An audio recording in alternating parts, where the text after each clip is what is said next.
ముఖ్యమంత్రి చంద్రబాబు తీరు పూర్తిగా మారిపోయింది. సంక్షేమ పథకాలతో పాటు అభివృద్ధిపై కూడా ఫోకస్ చేస్తున్న ఆయన ఎక్కడికక్కడ ప్రజలతో మమేకమవుతూ ఫ్రెండ్లీ గవర్నమెంట్ అంటున్నారు.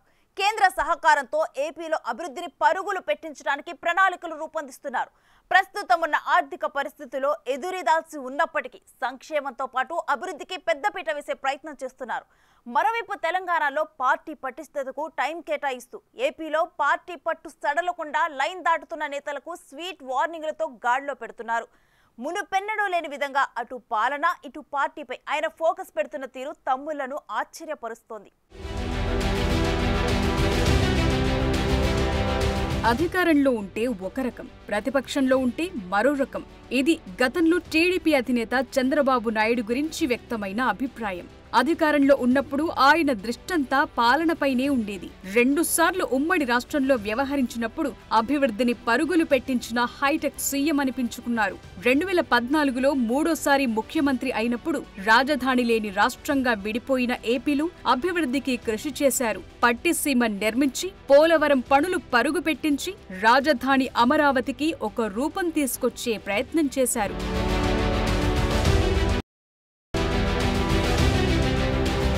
అధికారంలో ఉన్న ఆ 3 సార్లు పార్టీ వ్యవహారాలపై చంద్రబాబు పెద్దగా దృష్టించేవారు కాదన్న టాకుంది.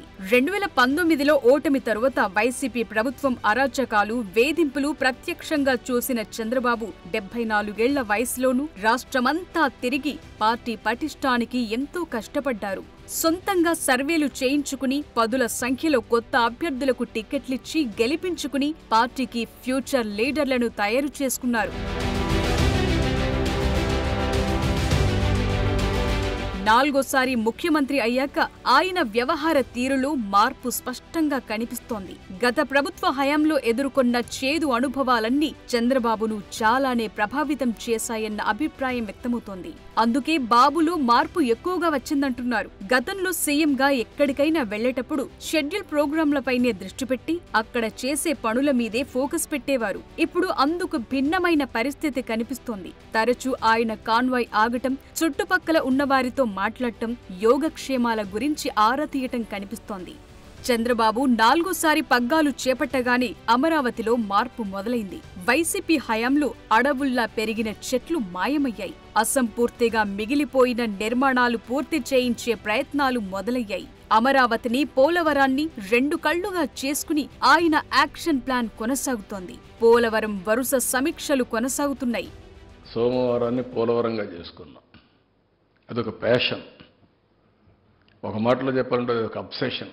పోలవరం అనేది ఎట్టి పరిస్థితుల్లో కంప్లీట్ చేయాలి. పోలవరం ఆంధ్రప్రదేశ్ రాష్ట్రానికి ఒక వరం. ఇది కంప్లీట్ చేసి జాతికి అంకితం చేస్తే జాతి బాగుపడుతుందనే ధ్యేయంతో రాత్రింబగళ్ళు పనిచేశాం. 72% పనులు పూర్తి చేశాం. 11,762 కోట్ల రూపాయలు ఖర్చు పెట్టాం. ఒకే రోజున 32,215 క్యూబిక్ మీటర్ల కాంక్రీట్ పనులు పూర్తి చేసి గిన్నిస్ ఆఫ్ బుక్ వరల్డ్ రికార్డులో స్థానం సంపాదించాం. డయాఫామ్ వాల్ 414 రోజుల్లో పూర్తి చేశాం. 100 మీటర్ల లోతు డయాఫామ్ వాల్ని 414 రోజుల్లో పూర్తి చేశాం. స్పిల్వే గేట్లన్నీ డిజైన్లు సిద్ధం చేసి గేట్లను అమరించి, అదే మార్గం మీరు చూస్తే ఎక్కడికక్కడ స్పిల్వే కానీ స్పిల్ ఛానల్ కానీ ఇవన్నీ పూర్తి చేశాం. కాఫర్ డ్యామ్ కట్టాం. లోయర్, అప్పర్ 2 కాఫర్ డ్యాములు కట్టాం. ఎప్పటికప్పుడు కేంద్రంలో ఉండే ఉమాభారతి, ఆనాటి మంత్రి, తర్వాత నితిన్ గడ్కరీ, ప్రధానమంత్రి గారికి కూడా ఎప్పుడప్పుడు బ్రీఫ్ చేస్తూ ఈ పనులన్నీ పూర్తి చేశాం. పాలనా వ్యవహారాలతో పాటు పార్టీ వ్యవహారాలపై కూడా ఆయన దృష్టి సారిస్తున్నారు. తెలంగాణలో టీడీపీ బలోపేతంపై కూడా ఆయన ఫోకస్ పెడుతున్నారు. 2 వారాలకోసారి హైదరాబాద్ ఎన్టీఆర్ ట్రస్ట్ భవన్లో సమీక్షలు నిర్వహిస్తూ పార్టీ శ్రేణులను ఉత్తేజపరుస్తున్నారు. తెలుగువారంతా కూడా 45 సంవత్సరాలుగా నన్ను ఆదరించి గౌరవించారు, పార్టీని బలోపేతం చేశారు. ఇది మన నాయకుడు నందమూరి తారక రామారావు గారు పెట్టిన పార్టీ. తెలుగువారి చరిత్ర ఉన్నంత వరకు ఎప్పుడూ తెలుగుదేశం పార్టీ తెలుగువారి కోసం పనిచేస్తూనే ఉంటాం. అందుకే ఇటీవల కాలంలో ఆంధ్రప్రదేశ్లో అయితే ఒక హిస్టారికల్ విక్టరీ వచ్చింది. దానికి కారణం మీ అందరి అభిమానం, మీ అందరి కృషి అని చెప్పి కూడా నేను మీకు తెలియజేస్తున్నా. అదే సమయంలో మనం చేసిన పనులు శాశ్వతంగా ప్రజల్లో గుర్తుంటాయి. దాంట్లో ఏమాత్రం కూడా అనుమానం లేదు. భవిష్యత్తులో కూడా మళ్ళా తెలుగుదేశం పార్టీని ఇక్కడ అభివృద్ధి చేయాలని ఒక దృఢ సంకల్పంతో ఉన్నాం. అందుకనే మీరు చూస్తే ఈరోజు మొత్తం తెలుగుదేశం పార్టీ అడ్హాక్ కమిటీలు ఉన్నాయి. అన్ని కమిటీలు రద్దు చేసి కొత్తగా అడ్హాక్ కమిటీలు వేసి అదే సమయంలో మెంబర్షిప్ కూడా ఆన్లైన్లో పెడతాం. అదే వారికి నేరుగా వచ్చి మిమ్మల్ని కలుస్తారు.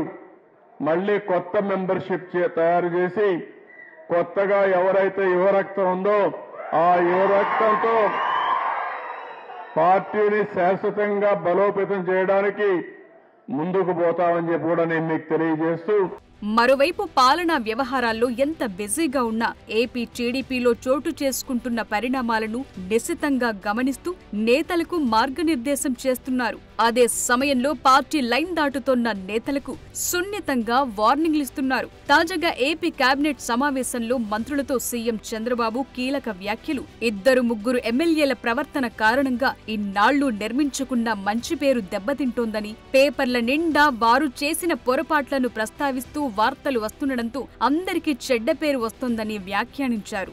ఈ సందర్భంగా మంత్రులకు కూడా జాగ్రత్తలు చెప్పారు. మీ జిల్లాలోని ఎమ్మెల్యేలు, నాయకులను మీరే గైడ్ చేయాలని సూచించారు. ఇకపై అలాంటివి జరగకుండా చూసుకోవాల్సిన బాధ్యత మంత్రులది, ఎమ్మెల్యేలదేనని సున్నితంగా హెచ్చరించారు. అలాగే ప్రభుత్వంలో కీలకమైన సమాచారం బయటకు పోతుందని, శ్వేతపత్రాల్లో సమాచారం, ఓటాన్ అకౌంట్ వివరాలు, ఇతర కీలకమైన నిర్ణయాలు బయటకు పొక్కటంపై విస్మయం వ్యక్తం చేశారు. ఆ క్రమంలో కొందరు మంత్రులు ప్రభుత్వ శాఖల్లో ఇంకా వైసీపీ ఇన్ఫార్మర్లు ఉన్నారన్న అనుమానాలు వ్యక్తం చేస్తున్నారు. ప్రభుత్వ శాఖల్లో ప్రక్షాళన ముఖ్యమని సూచిస్తున్నారు. ఓవరాల్ గా చూస్తే చంద్రబాబు అటు ప్రభుత్వం, ఇటు పార్టీ అంటూ 2 పడవల ప్రయాణం ఈజీగా చేస్తున్నారన్న అభిప్రాయం వ్యక్తమవుతోంది.